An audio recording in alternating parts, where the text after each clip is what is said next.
Okay, good morning. Hope you're all doing well. What I want to do is continue on and add some more to what we were talking about the last time regarding the causes and the initial phases of the war. And just realized there's a typo. No, can't fix it now. On the syllabus, you'll note that there was a segment of the documentary that goes along with the class. We're in the process of working things out so that you'll be able to see it by the next class meeting. Because there'll be a number of those short documentary pieces that fit in with the lectures.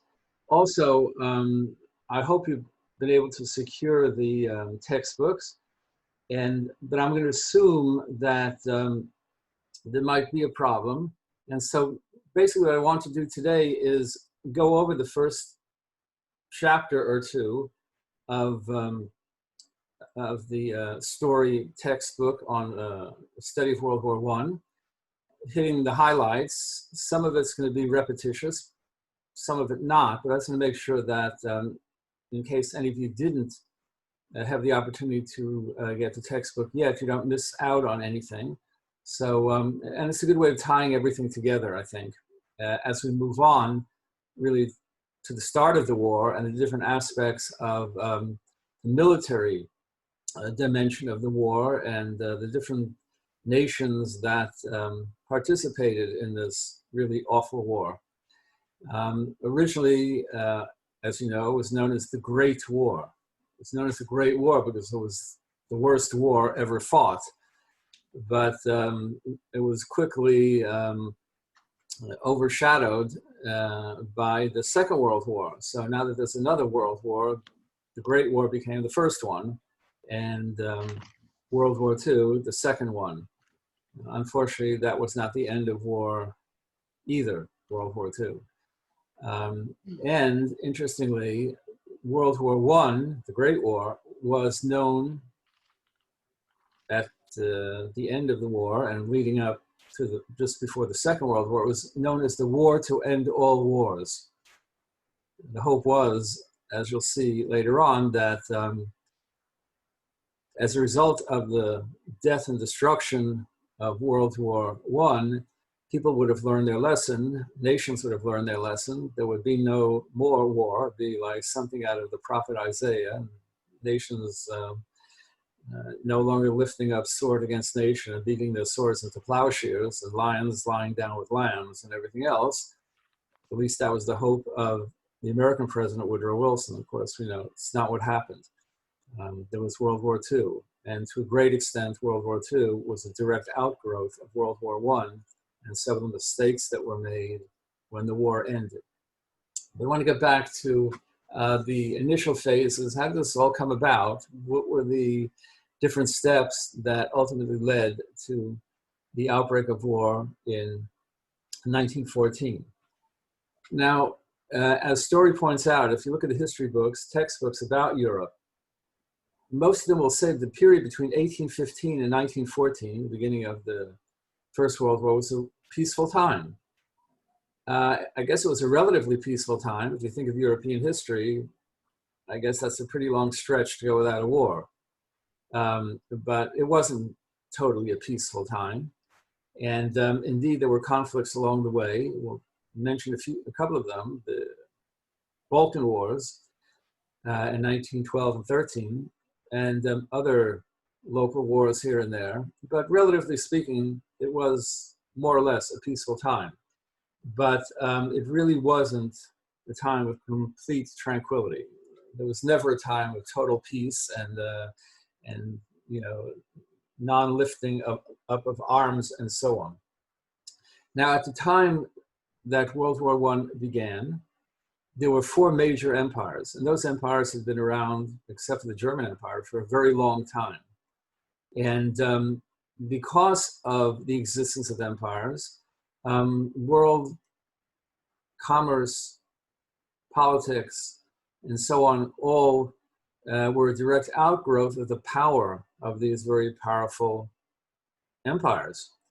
There was, of course, the British Empire. The British Empire had been around forever, and there was a saying that the sun never sets on the British, on the Union Jack, on the flag of England, because everywhere, on every continent, somewhere, there was a British colony, and the Union Jack, the British flag, was flying. So the sun literally never set on the British Empire, because no matter where it was shining, there one would find British colonies. Then there was the Austro-Hungarian Empire. Austro-Hungarian Empire, of course, the last ruler was the Emperor Franz Joseph, and it was a very old and a very, at one time, very powerful empire. But it was really beginning to fall apart, and the Austrians were really big on the appearance of things. You know, you think of all those Strauss waltzes and all of the hoopla and all of the grandeur of the court and the palace, you know, and the Schönbrunn Palace, and all of the, you know, cultural aspects of Austrian life and culture and so on. The Austrians were big on outward displays of grandeur and so on. And they had a pretty large chunk of the world under their belt at one point also. But slowly the empire was falling apart, and all that was left was the outward appearance of greatness and power, or as they say in German, der Schein des schöneren Lebens, the appearance of the beautiful life. But in reality, it was collapsing inwardly. The last emperor, as I mentioned last time, Franz Joseph, a beloved figure really, but an old and doddering figure, been on the throne for over 70 years, and not at, you know, at the top of his game at that point. So the Austrian Empire was really falling apart, disintegrating, as was the Ottoman Empire, the Ottoman Turks. At their height, the Ottoman Empire was very powerful and very extensive. It extended actually at one point right up to the gates of Vienna in Austria, and covered, of course, virtually all of the Middle East. But by the time the First World War came around, the empire was falling apart from inner corruption. There was a movement to change the course of, you know, politics and leadership, known as the Young Turks. It's a movement that sought to get rid of I guess what we call now in America, the swamp. So it was promised a new lease on life, but it didn't work out that way. And slowly but surely it was losing one colony and one area after another. And it was considerably shrunken by the time the First World War came about. And that's why, in an attempt to maybe save what was left of the Ottoman Empire, the Ottoman Turks decided to align themselves with the Germans, because they figured they're going to win, right? They have the best army. We'll see later on also that the Ottoman Turks learned some very unfortunate lessons from the Germans along the way, because the first major genocide, ethnic genocide committed was by the Ottoman Turks during World War I against the Armenians. Armenia was a separate republic within the Ottoman Empire, and the Armenians were predominantly Christian as opposed to the predominantly Islamic empire itself, the Ottoman Empire. And basically it was the first case of ethnic cleansing. And as it turns out, the Turks, the Ottoman Turks, actually had a model in that unfortunate genocide, because they saw what the Germans did in their colonies in Africa when it came to the indigenous population. And then when World War II came around, the Germans learned the lesson from the Ottoman Turks in World War I. Said Hitler, if the Turks could get away with massacring millions of Armenians, because these things happen in the middle of a war and no one really cares, we can do the same thing in World War II. And indeed, they did. But to get back to this, by 1914, the Ottoman Empire was really falling apart. There was the Russian Empire. And the Russian Empire was quite expansive. I mean, if you look at the map of Russia, it extends from the north to the south, covering vast areas from the Arctic all the way down to the Mediterranean, and east to west, Eastern Europe, all the way to Asia. And it was, huge in terms of its land mass and the extent of the Russian Empire. The Russian Empire had a ruler, successor to the rulers from the Romanov family. This was Nicholas II. And he was a brutal autocrat, brutal. In Germany, for example, when Germany became an empire, it still had, a parliamentary system, Reichstag and Reichsrat, an upper house and a lower house. And eventually, along the way, certain rights were given to the legislature, to the parliament, at the expense of the emperor. And legislation, I mentioned this the last time, legislation was passed pretty liberal in its, certainly in its day, it was liberal. And it was, an attempt really to gather support amongst the working class.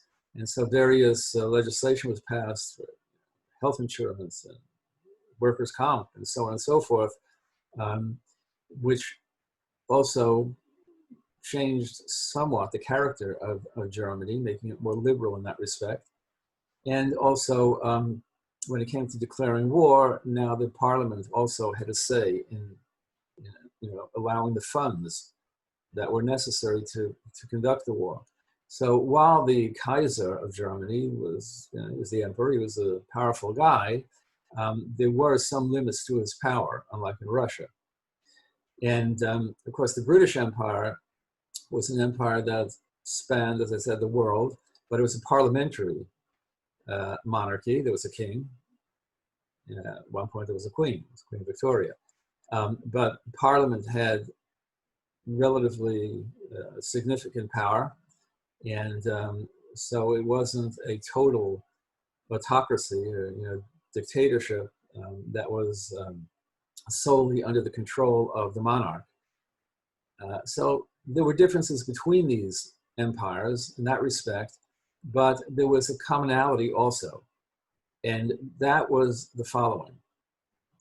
When you have an empire, it means you have colonies, you have overseas territories. And while the period, as I said, from let's say 1815 to 1914 was relatively peaceful and showed a tremendous increase in the standard of living and international commerce and all sorts of things like that, so life really had progressed, that wasn't true for the individuals in these colonies. Their lives were miserable. They were exploited, they were physically exploited, economically exploited, and they were the subject of brutal suppression by the European nations that controlled them. And the notion that the mother country or the dominant empire could inflict all of this suffering was part and parcel of another development in the 19th century. The 19th century saw the emergence of a very strange and ultimately deadly new, I would say, quasi-scientific notion. The notion on which it's built was scientific, but what it turned into wasn't. What I mean specifically is the following. You've all heard of Charles Darwin. So Darwin was the one who wrote his treatise on the origin of the species. He came up with the notion of survival of the fittest, the explanation of why some species disappear, become extinct, some are successful and carry on because of a certain ability to withstand outside forces that would otherwise do them in. So that was Darwin's and Spencer, the other guy, Spencer, that was their scientific notion, explaining sort of the rise and fall of species within in the animal world, and why some successfully managed to avoid extinction, others not. But what happened in the 19th century also was that notion, or that idea of the survival of the fittest, was taken over by racial theorists, first in France and then in Germany. And what that meant was, just as certain species of animals survive because they're stronger, they're more powerful, and they dominate, so too nations either survive or don't, or they rise or they fall because they either have the physical strength and the ruthlessness and the aggression necessary, or they don't, and you don't hear about them anymore. Part and parcel of that idea of what became known as racial Darwinism, of course, had a tremendous impact later on, 20th century. It was, the platform on which Nazism and its racial theory was based, but it also dovetailed with what we were just discussing in terms of the far-reaching influence of imperial nations that had overseas territories and colonies, because that's where the notion of racial superiority begins. The idea that the Europeans were far superior to the other races, Europeans meaning white Caucasians. And therefore, an extension of that is, if we are superior, we can impose our will on those who are inferior. And that idea was part and parcel of this pre-World War I world, which was, as I said, very beneficial and very promising with respect to certain individuals or groups, notably European whites, and not so regarding those who were under their control and under their, subject to their power and ruthlessness. It's an excellent book by Adam Hochschild. I have it in German. I don't know if the English title. Originally, actually, wasn't in English. I found it later on in German. But it's about the king of Belgium. The English title.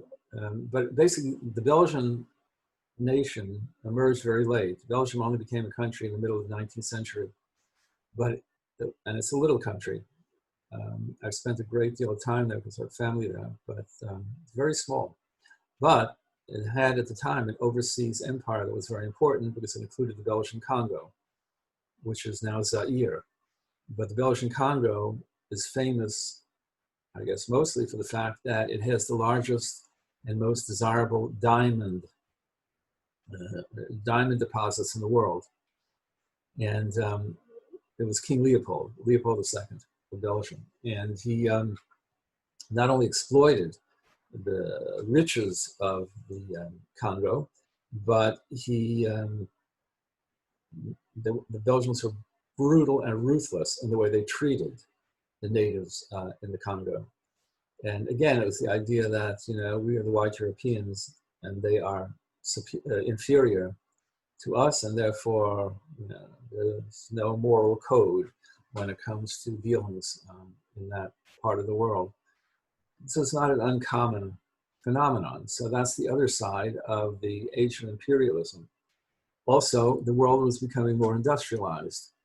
And everything it's like a seamless web. Everything fits into everything else. The industrialization benefited the imperial powers, and it was detrimental in a way to the nations that were under the control of these imperial powers. It enabled the empires to use all of the new means and modes of industrial production and commercial transport and so on.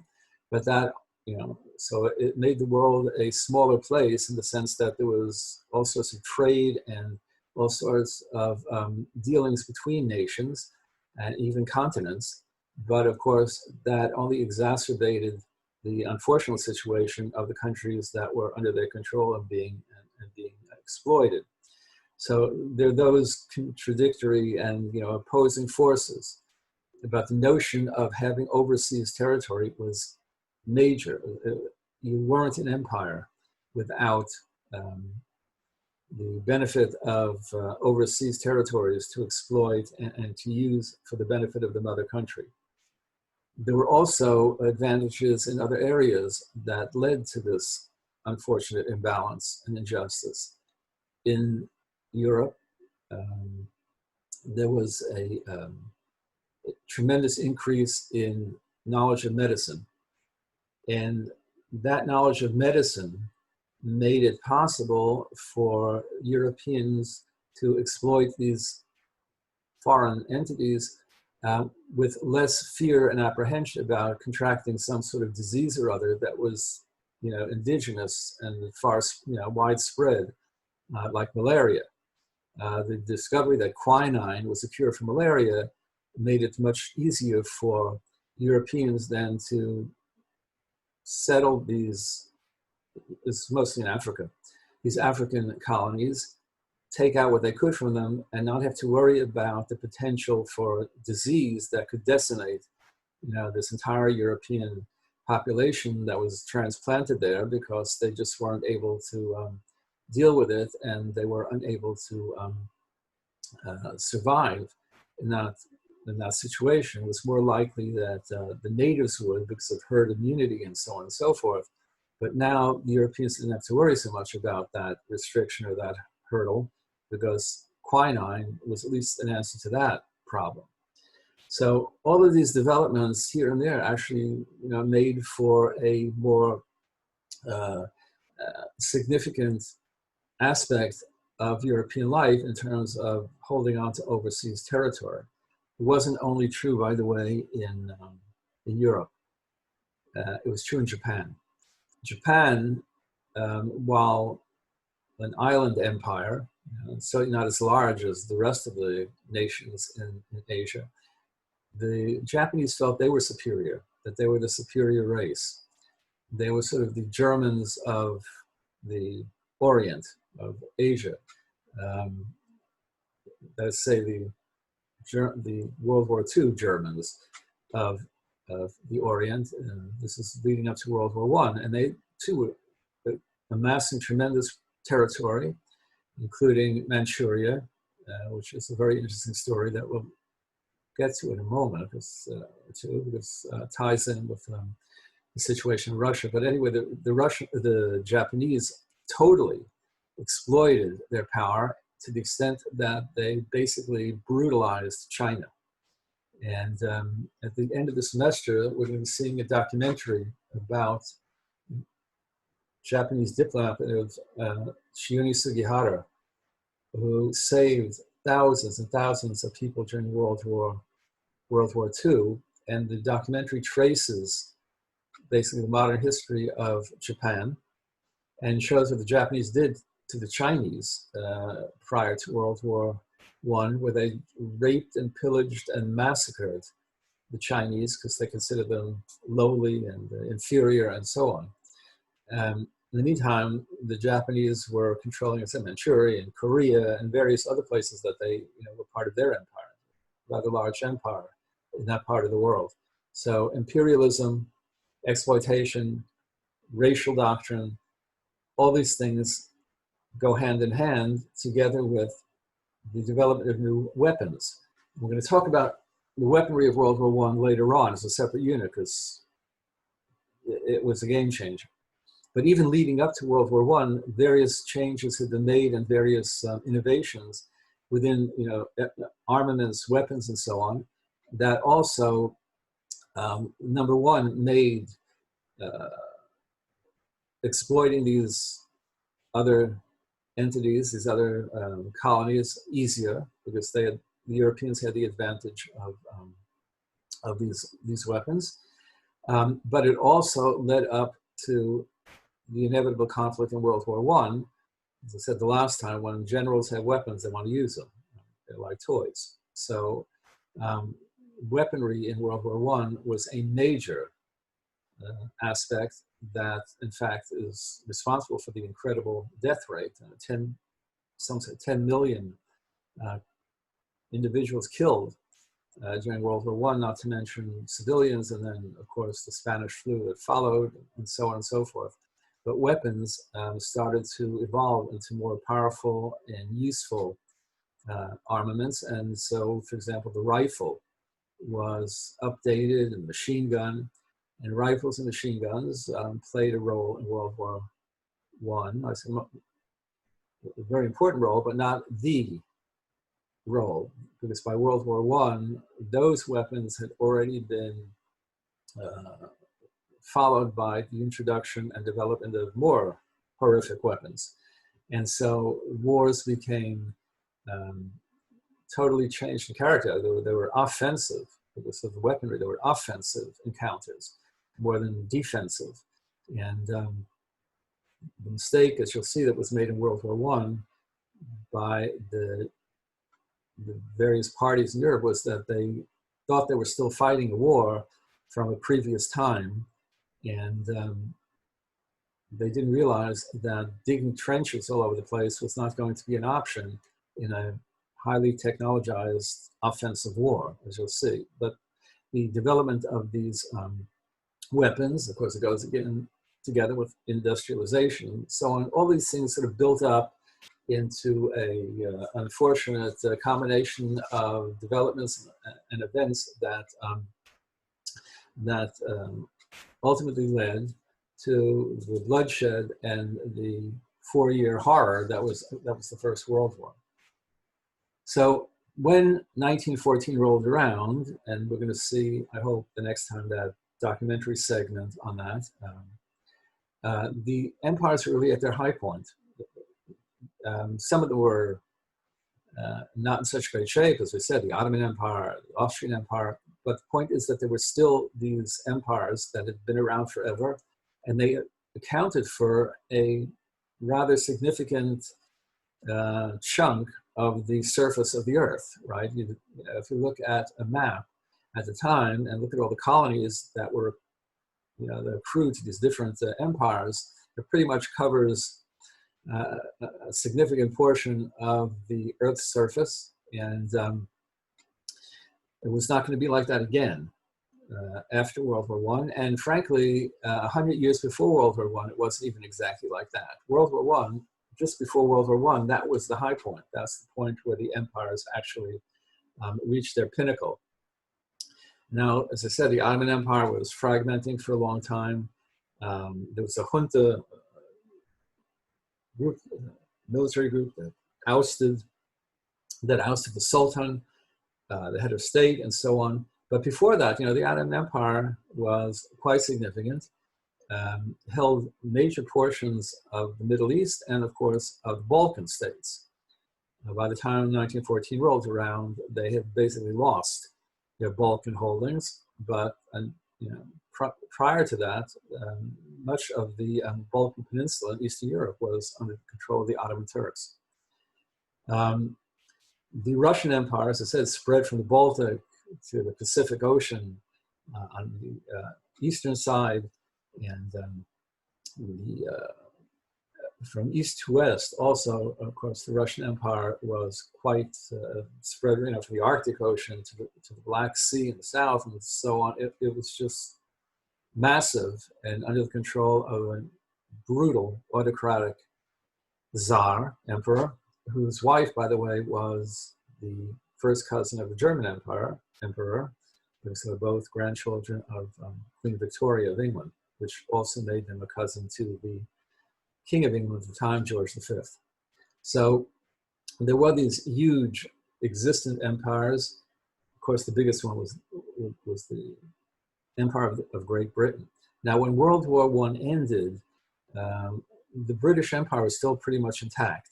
It took World War II to finally see its demise. It took a while, but I would say within 20 years of the end of World War II, most all of what had been previously the British Empire or the Dominion countries of the empire were now independent. But that didn't happen, of course, until after World War II. Um, Again, as he points out, story specifically, I told you that these empires covered the vast majority of the earth. It was actually 84% of the earth's surface belonged to one empire or another. But of course, there were problems between the competing empires. And the problems between the competing empires had to do, basically, with the emergence of Germany. Now, we already spoke about that before, but just to summarize the whole thing, because the Germans, you know, you can't study modern European history without focusing on Germany somehow or other, for better or for worse, mostly for worst. But they were they were the big players, and they were the catalysts. They were the ones who usually were the ones responsible for all the horrors of all those years since 1871. What happened, remember, in 1871 is Germany defeated France in the last of three wars that were organized and formulated by the Chancellor Otto von Bismarck, Prussian militarist. And when that was over, the Germans now not only had managed to defeat Denmark, Austria, because Austria was an empire in its own right, but now France. And as a result, the Germans not only decided to occupy two significant areas in France, the two provinces of Alsace and Lorraine, which you see on the outline, which they now Germanized to Alsace-Lothringen. But by doing so, they, well, a number of things. One, they had now a strategic advantage because those were the two provinces that bordered Germany and France. So now the French had less of a buffer zone, and the Germans had more space to ultimately enter France in a conflict. The other thing is that the French were not going to just lie back and allow these two provinces to be taken away from them. And from the day that happened, which was the day that Germany announced it's now an empire, there was always the moment that was going to come, the day when the French move their forces and decide we're getting it back. The Germans had to prepare for that.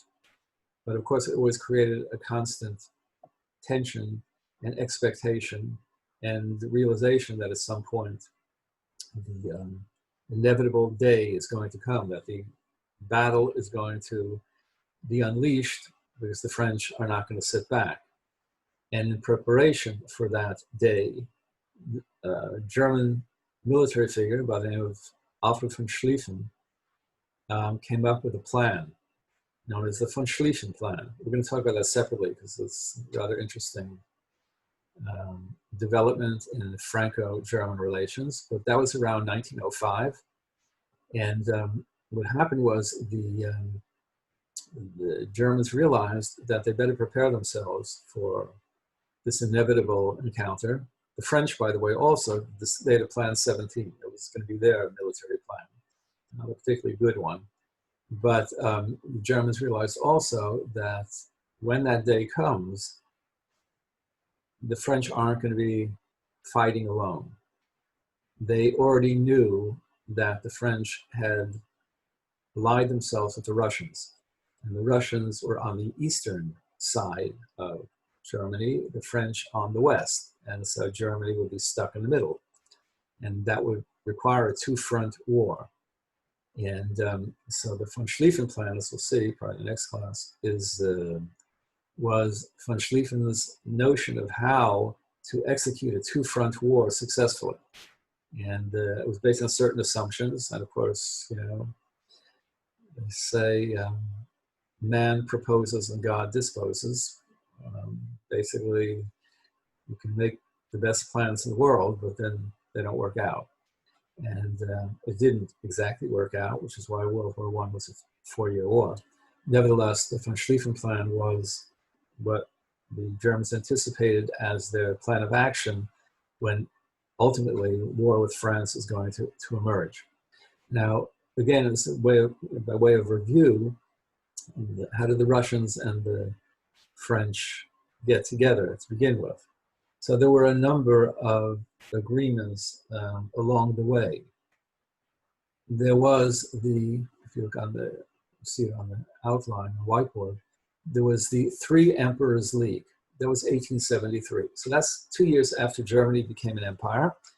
And the very insightful Chancellor Otto von Bismarck realized that there's this inevitable war in the future, and the idea is to make sure that Germany isn't encircled by enemy forces, and to create some sort of an agreement that, at least for the time, is going to limit any possibility of alliances formed against Germany. So in 1873, the Three Emperors League was formed. Who were the three emperors? There was the Tsar, there was Nicholas II, there was the Austrian Emperor, Franz Joseph, there was the German Emperor, Wilhelm II. It was a loose alliance, but at least it guaranteed or promised to guarantee certain neutrality in case of war. But then it was a dual alliance of Germany and Austria, which was expanded to include Italy in a triple alliance in 1882. Now, Germany is 11 years old as an empire, right, from 1871. And the incredible dynamic progress of Germany in those years was, not, unnoticed. Aside from being a great academic center, the universities in Germany were the greatest universities in Europe. The cultural output, greatest writers, philosophers, the greatest industrial power out of nowhere. Suddenly Germany is outpacing England in steel production. And Germany is expanding its military. Obviously, this is a threat to all of the nations surrounding Germany. And Germany also, they knew, wanted to have, they were jealous. They wanted an empire overseas. They wanted colonies just like everyone else. So it was, just a matter of time till Germans, unsheathed their swords and started, starting trouble. So the response to that was by the three nations that were most in fear of such a development. And first and foremost, France.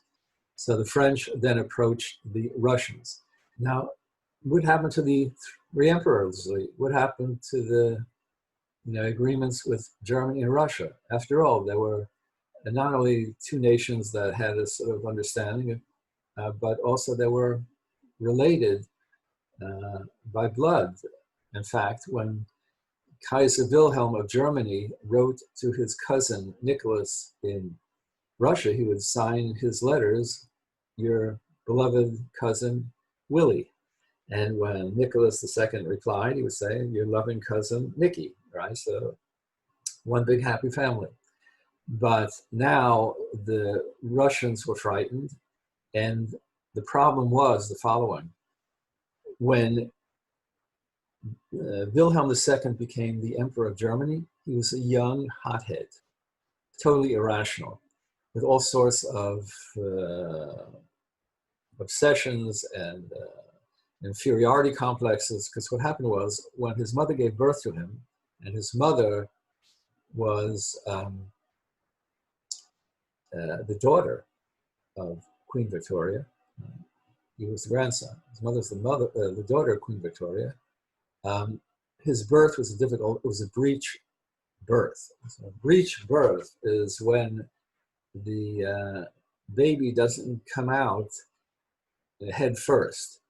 It sort of comes out horizontally instead of vertically. And as a result of that, his right arm was injured, and he could never use that arm. It was just really, it was there, but he couldn't maneuver it. He couldn't use but he was very obviously sensitive to that and very much concerned with his appearance in that regard. And that was, of course, the arm that held the weapons and everything else, which is why you always see pictures of Wilhelm II carrying a weapon in his right arm, but he's not really carrying it. He's just sort of cradling it because he really can't do anything with that arm.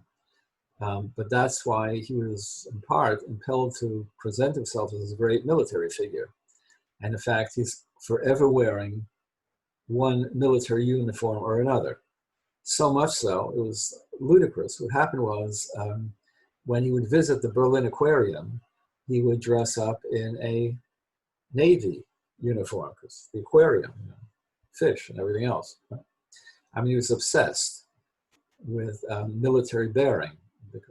He was trying to compensate. It's like the Napoleon complex. So it was not just symbolic, not just show, but part of his agenda was to make sure that that he appeared as a military type and that his country boasted a very superior military presence. I told you last time how jealous he was of the British Navy, so he decided, I'm going to have a bigger Navy. And in general, he was, he spared no expense when it came to enhancing and expanding the German military power. This is obviously frightening to these other nations. Now, what happened was, again, when did Russia disappear? So Bismarck wanted to issue what was known as the Reinsurance Treaty that would, continue to allow that Three Emperors League to continue on, of which one of those emperors was Nicholas of Russia. But the thing is that Wilhelm II of Germany was jealous. I would say jealous of Bismarck. Bismarck really was a military figure, but it was not just that. Bismarck was, as I said, a realistic, down-to-earth, practical guy, the realpolitik. He did what had to be done. And Wilhelm II didn't like it. He thought he was too powerful, and he didn't like the fact that suddenly the very conservative Bismarck was allowing legislation that was very left-wing in a way in its orientation, and he had a terrible fear, Wilhelm did, of the socialists taking over, and so he sacked Bismarck and replaced with Leo von Caprivi, and who was really sort of a lapdog for Wilhelm. And Caprivi did away with the reinsurance treaty. The Russians were no longer tied in an alliance with Germany, and therefore they were looking for another partner. And who would be the logical partner? It would be France, because the French were also afraid of the Germans, and Germany is right smack dab in the center of Europe, the Russians on the east, the French on the west. So the French and the Russians decided, we're going to get together in a united front. And who is the third?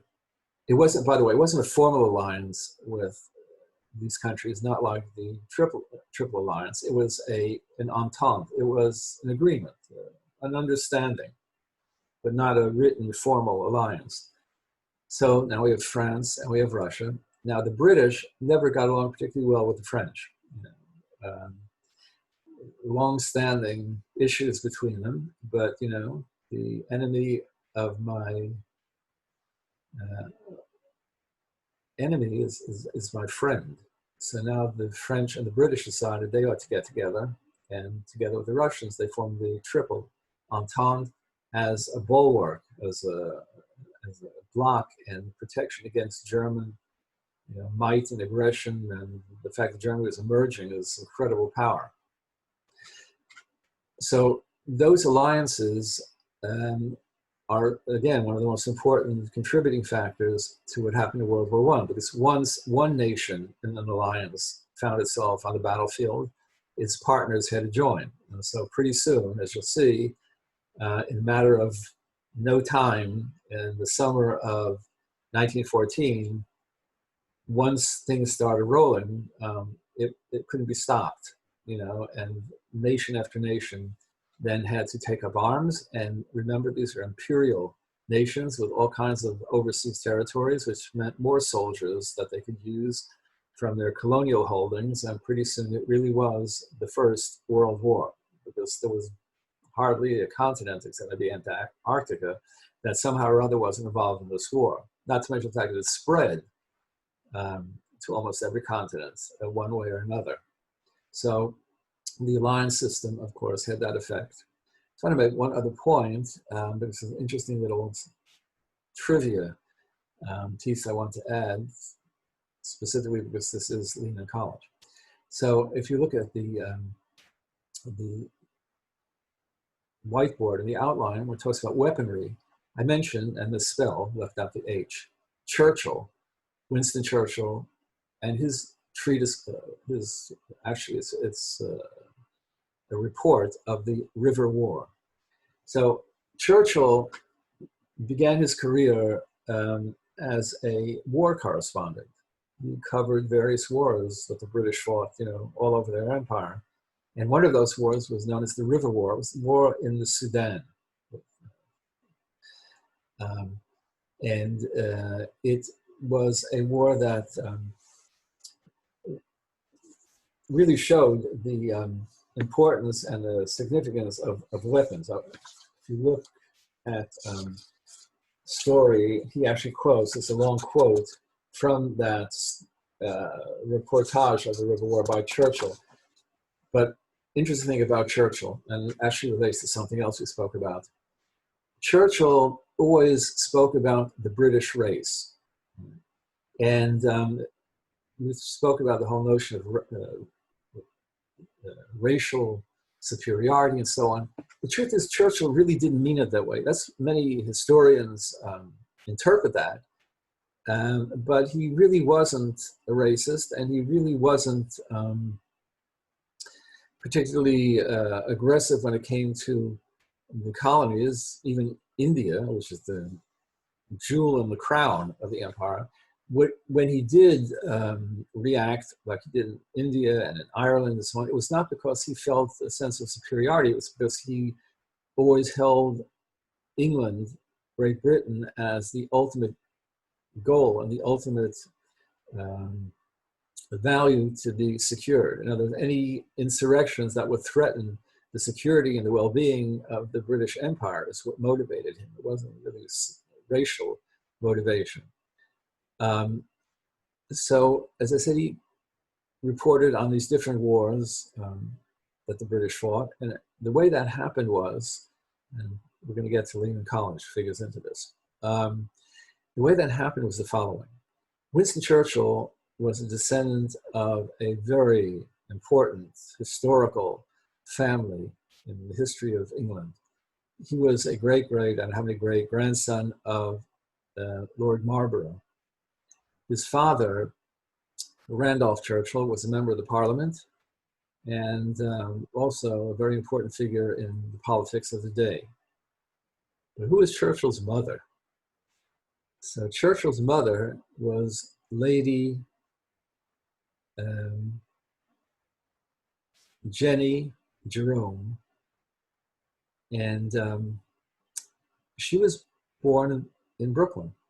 She was born and she grew up in Brooklyn. Her father was a successful businessman. I mean, sometimes he wasn't so successful. He had his ups and downs, but he was a stockbroker, involved in real estate, all sorts of things.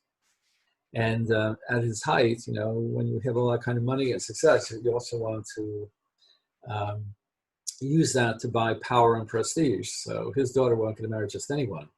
His daughter was going to marry the son of Lord Spencer, Lord Randolph Churchill. And indeed she did. What does this have to do with the Bronx? Grew up in Brooklyn. Well, next time, hopefully soon, if we ever get back to Lehman College, you'll notice that a few blocks away is Jerome Avenue and the Jerome Reservoir. and they're actually named for Jenny Jerome's father. So in the Bronx, of all places, there is a connection to Winston Churchill, and through his mother. And his mother always tried to interfere for the benefit of her son when it came to his career. She wasn't much of a mother when he was growing up. Both she and her husband were busy with their own social lives and hardly had time for him. But once his father was dead, his father died very young, probably of some sexual disease or other. And his mother was an extraordinarily attractive woman and had her share of liaisons with various men over time, and a number of marriages. Last marriage, married a guy, I don't know how many decades younger than her. But when it came to her husband, to her son Winston's career, she made, she used all of her connections, and he wanted to be I guess he wanted to be a military figure. He really wasn't cut out for it. Didn't do too well in the military college, but he could report on all these wars. And one of them was the so-called River War in the Sudan. And that River War in Sudan actually ties into a couple of the points we made before. One, as you'll see, was the use of these new weapons, and also a sort of notion of the progress and the as we say, the benefits of technology that the Europeans enjoyed. So in the River War, there was war in the Sudan, and on the one side was the Mahdi, the dervishes, the Islamic rulers of the Sudan. On the other side were the British, together with the Egyptians. And if you look at a map, you'll see that the Sudan is just south, I guess, of Egypt. And all of a sudden, the two armies converge face to face.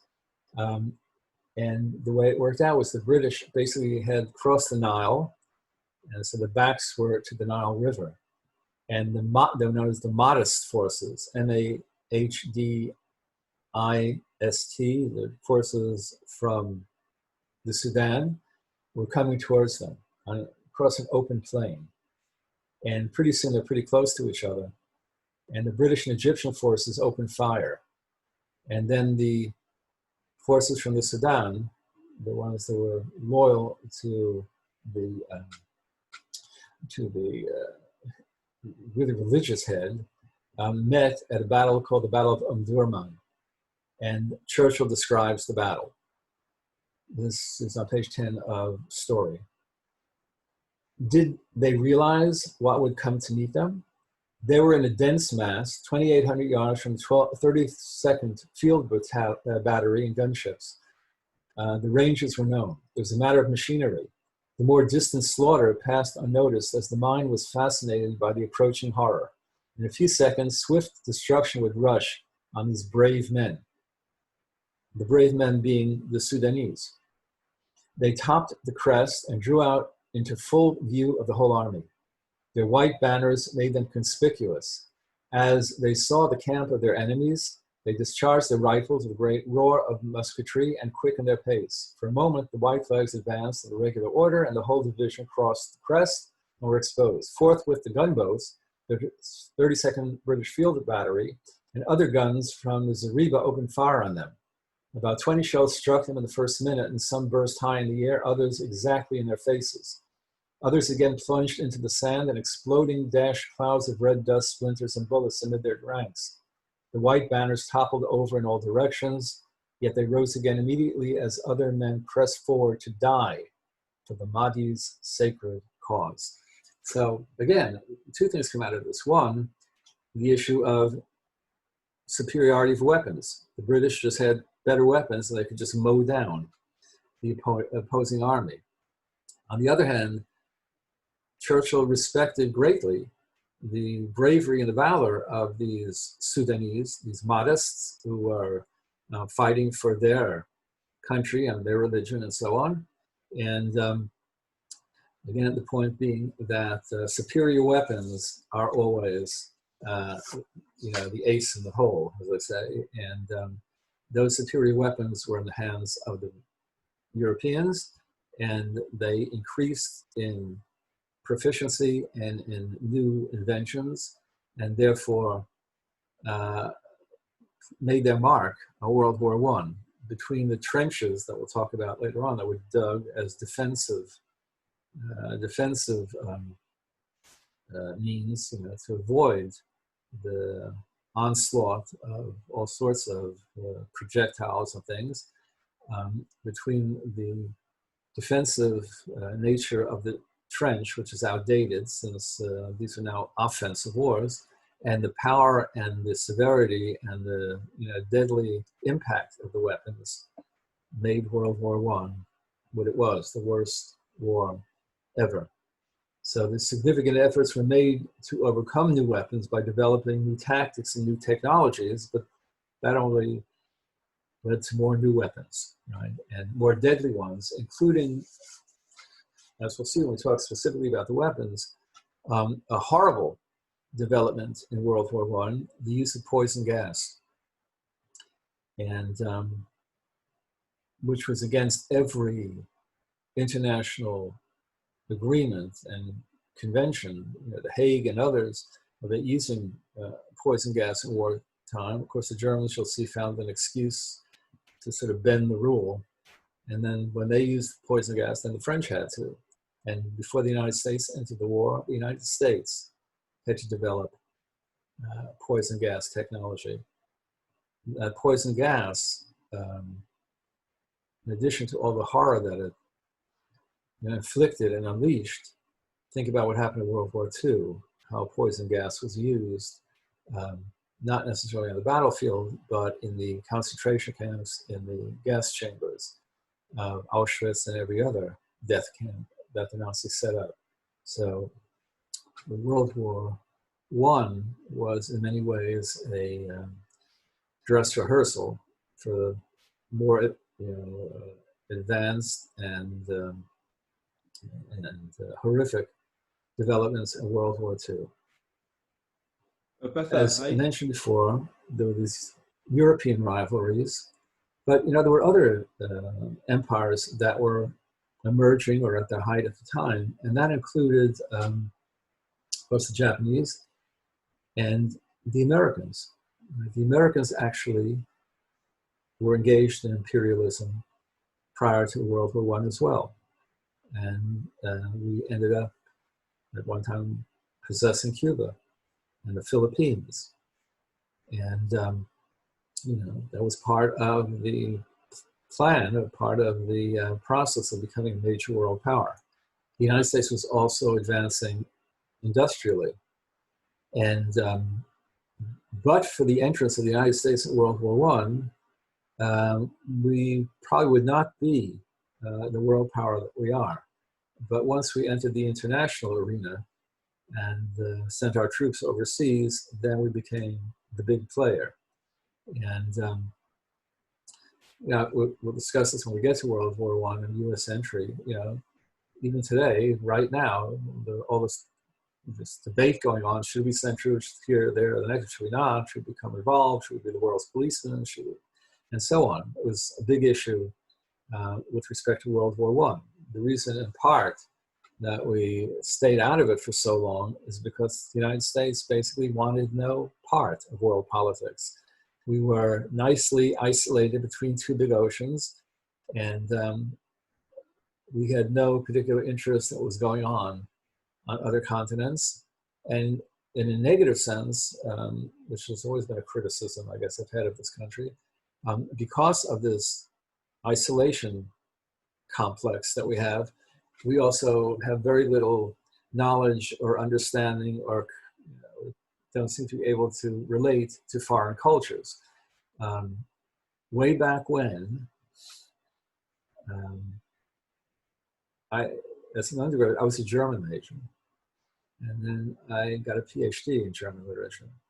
And in the beginning, I taught German language and German literature. Hardly anyone studies foreign languages and literatures anymore. In fact, I teach Complet at Baruch, and the course is Great Works or Masterworks of World Literature. So we're doing Molière now, it's French, and we do German, Thomas Mann, and Franz Kafka, and various other foreign literatures, but they're all taught in the English department because there aren't foreign language departments anymore with literature courses like there used to be years ago. Again, it's a return to the sort of cultural isolationism of America. Well, before World War I, we were really isolated, wanted absolutely no part of world affairs. It goes probably back to the doctrines of the early leaders of this country, the Monroe Doctrine, for example. And Americans just, they felt uncomfortable overseas and dealing with overseas issues and cultures and so on. And, we're nice and safe and secure with a couple of big oceans around us. But that changed when finally in 1917, we had to enter World War I. You'll see why. And, but then we emerged as the big player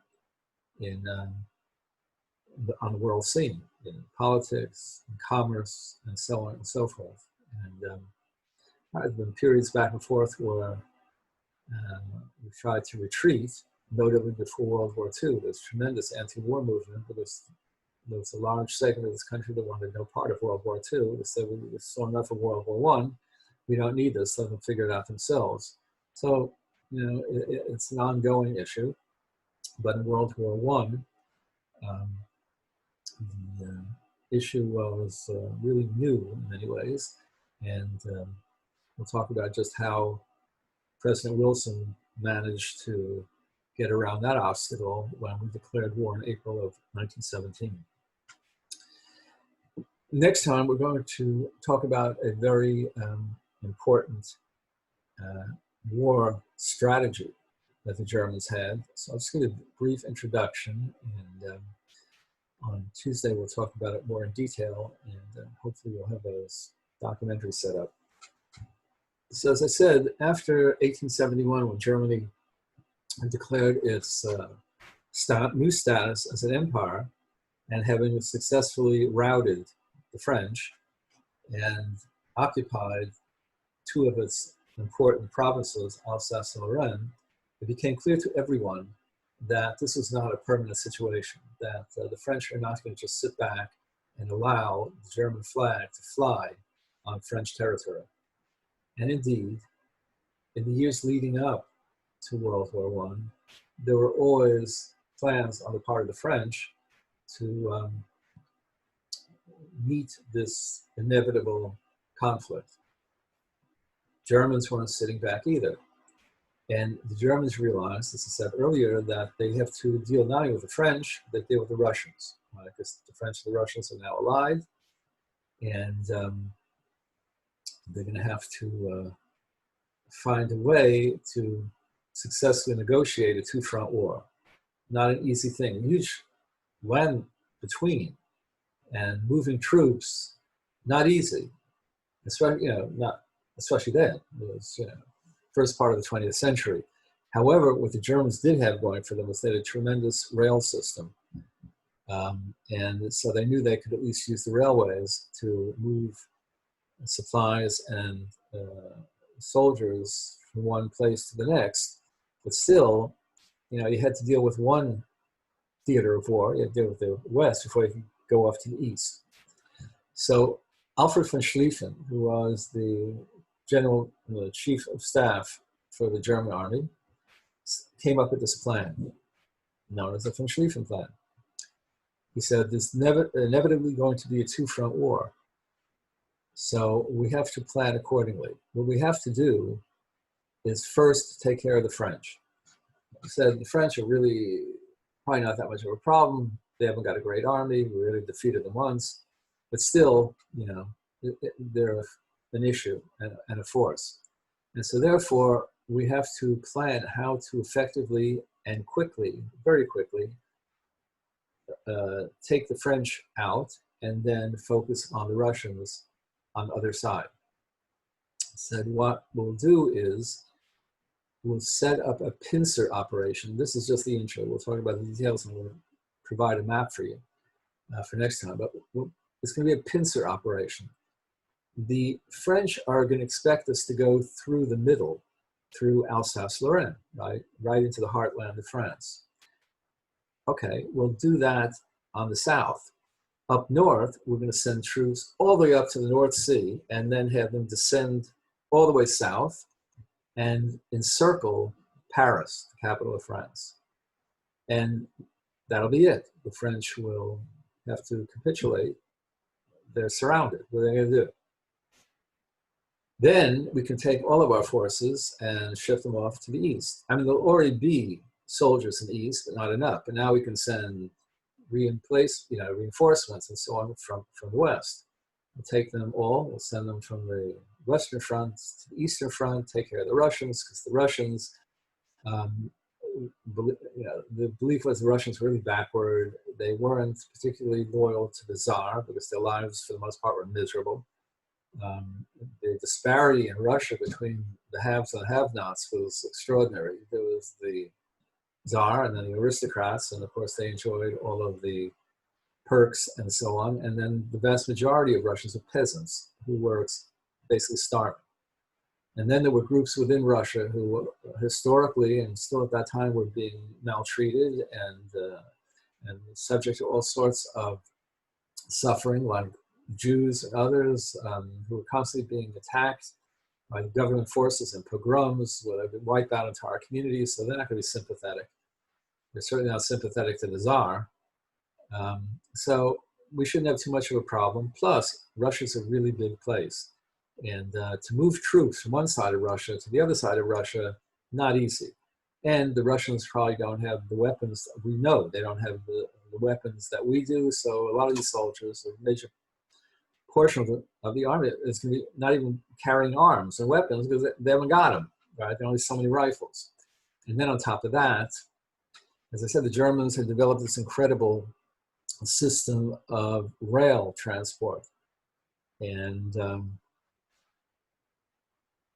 any one of you might have, as kids, had, Lionel trains. So, every model train set has its own, I'm sorry.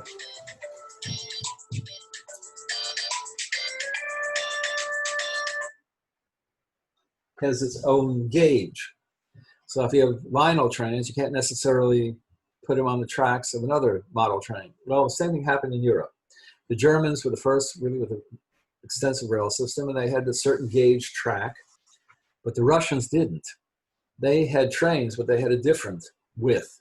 So as soon as the Russian trains hit the border, they couldn't go any further because they couldn't then get onto the tracks of Germany or other nations because they didn't fit. So they were limited in what they could do in terms of rail transport. All in all, the Germans figured the Russians are no big deal. We'll take care of them quickly, efficiently, and that'll be the end of the war. And then there was one other thing, and we'll finish with this, I guess. But as I said, the period, as they say, between 1815 and let's say 1914 was a relatively peaceful one. But there were wars, right? There were wars. And one of the interesting wars was the Russo-Japanese War of 1905. In 1905, the Russian Empire confronted the Japanese Empire over a warm water port on the Pacific Ocean. Now, everyone figured this is no match because Japan in 1905 was a backward, feudal society. We think about Japan as a great industrial power today, not then, and not even in relatively recent history. I mean, think back even to the 1960s and 70s and so on. If a product said made in Japan, it was a piece of junk, right? It fell apart right away. So the Japanese had neither the army that would be necessary. They'd certainly have the weaponry, and they were outmanned and armed by the Russians. Not that the Russians were so great, but Russia was in a period of industrialization. Japan wasn't. Japan was a backward medieval feudal society. So by all accounts, it should have been over in 2 days, this war. I mean, the Russians should have just marched all over the Japanese. But that's not what happened. What happened was some really interesting development that has an impact to this very day in the world of finance. What happened was, when it became clear that this war was inevitable, the Japanese sent diplomats to England, to London, and they tried to convince various wealthy individuals and financial institutions to invest in the Japanese army for this inevitable war. No one in their right mind at that time would invest 5 cents in the Japanese. But what happened was, there was a dinner meeting of this Japanese diplomat and a British financier. And the Japanese diplomat is trying to sell the investment in the Japanese war effort, which of course this British financier doesn't want to hear about it. But interestingly and coincidentally, maybe whatever, at the next table, there was a gentleman by the name of Jacob Schiff. He happened to have been in London, and he happened to be sitting at the next table. And Jacob Schiff was a German Jew whose family came to America, became tremendously successful in investment banking. Very, very wealthy family. So Schiff is listening to the whole thing, and then he hears the British gentleman basically say no, and Schiff goes up to the Japanese ambassador and says, "I'd like to speak with you." He said, "I'll tell you what, no one wants to give you 5 cents, and everyone is convinced it's a lost battle for the Japanese. But I'll give you all the money you want under one condition." He's saying, "Look, as a financial figure, this is the stupidest thing I could possibly do, but I'm not doing this as a financier or as a banker." He said, "I'm Jewish, right? This is the 20th century. We're already into the 20th century. We're supposed to be advanced. We're supposed to be tolerant. We're supposed to have, grown up as nations. And in Russia, they are still instigating pogroms, which are government-organized attacks on Jewish communities, killing defenseless and innocent people. Jews are confined to the Pale of Settlement. They can't even live in the main cities. They have to live within the borders of this area that the government has set out. And you know what? This is intolerable. So I'll tell you what, I'm going to give you all the money you want, not as a banker, but as a Jew. But the condition is, I give you the money, and you basically decimate, you knock the bejeebies out of the Russians. So of course this Japanese diplomat said, "Sounds good to me." Amazingly, the Japanese won. 2 important points come from this. One, if it weren't for the investment of Jacob Schiff in the Japanese war effort, London would still be the center of world finance. But Schiff was now in America. He was living in Manhattan, and he was on Wall Street. Because he made the right call and picked the winner and got all the money back and then some, it's basically a loan, Wall Street now is the center of world finance, not London. That was one big outcome of Jacob Schiff and the Russo-Japanese War. The other was that it's 1905, this war, and the Russians were brutalized. And now it's only a few years later, 9 years later, and there's another war. So the Germans figured, look, the Russians couldn't beat the lowly Japanese, and they've been hard hit since that defeat in 1905, which, by the way, led to the first attempt at a communist revolution and a takeover. Forget it. The Russians are worthless. We can take care of them in no time. Based on what we saw in 1905 in the Russo-Japanese War. Of course, didn't work out the way exactly he anticipated. And one of the interesting aspects of World War I that we're going to talk about at some point is, as the Russians started to falter in World War I, and everyone still remembered the Russo-Japanese War of 1905, people decided we've had enough. And in 1917, the war wasn't over yet, still a year to go. The Russians said, that's it. And Lenin, not John, Vladimir Lenin came back from exile in Switzerland, and thus began the Russian Revolution, the end of the Tsar, and the new communist Russia emerging. So all of these incidents, history is a fascinating thing. You never know where one event's going to lead. And so to get back to von Schlieffen and that plan that we'll go on with the next time, no one ever thought the Russians were worth a hill of beans, right? They'd be easy to just steamroll over in no time. Not exactly what happened. So for the next time, we'll be looking at the von Schlieffen plan and the early battles of World War I. A very important one, the Battle of the Marne, because that was the stalemate that led to the continued stalemate for 4 years of that First World War. Any questions?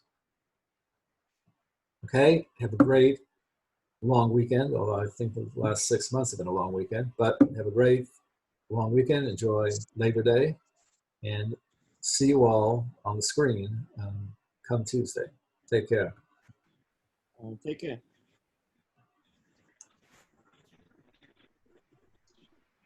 Professor, I got one question. Can you hear me?